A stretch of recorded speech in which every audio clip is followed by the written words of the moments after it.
The heart of comparison is the heart of malice. Xiefeng. September 14, 2009.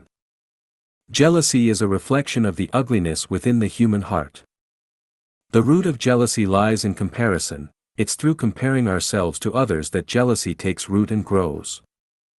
In the 82nd value of 800 values for new era human beings, I outlined 108 aspects of evil and 108 of good within human nature.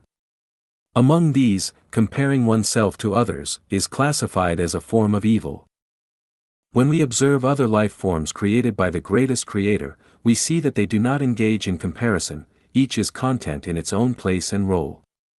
The humble achnatharum never compares itself to the sensitive mimosa, the orchid doesn't compete with the peony, bamboo doesn't measure itself against cedar, grapes do not envy peaches, sparrows don't compare themselves with wild geese, antelopes don't measure themselves against zebras, field mice don't envy elephants, bees do not vie with butterflies. Precisely because they do not compare, the world is rich, diverse, and beautiful. Only humans indulge in comparison. And what is the outcome? When we compare ourselves to others, we either feel inferior or superior, leading to shame, arrogance, suppression of others, or insincerity. Comparison breeds conflict, pain, jealousy, envy, regret, and even resentment. Why should we compare ourselves to others? You have your grand symphony, and I have my humble serenade.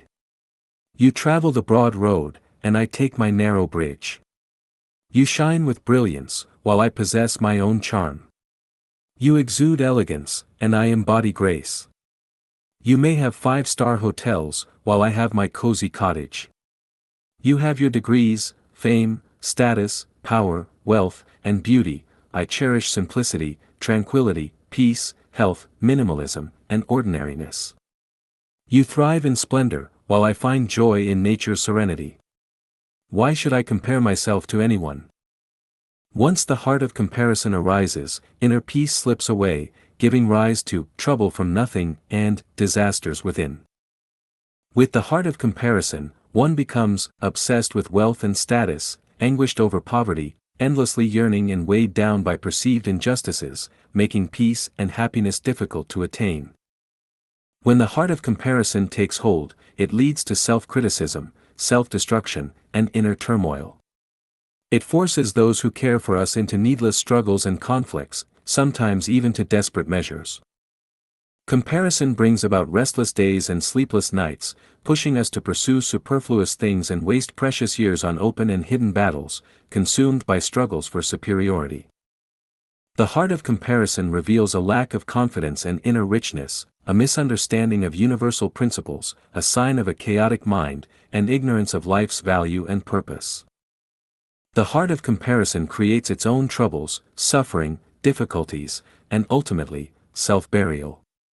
It breeds friction and conflict, unhappiness and misfortune, confrontation and struggle, pain and hardship. In this world, there will always be those who surpass us, whether in looks, wealth, success, status, or talent. Is it possible to endlessly compare ourselves? Life is too short to keep comparing. Therefore, we must not compare ourselves to others. We should not force a duck to perch in a tree, nor push ourselves to face the tiger on the mountain.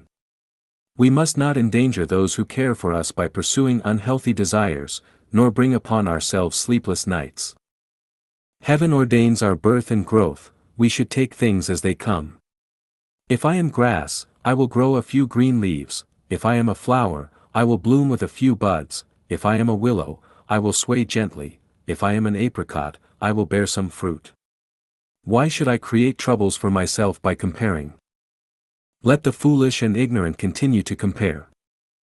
For us, a day of peace is a day of divinity, and following the path of fate brings us closer to a celestial life.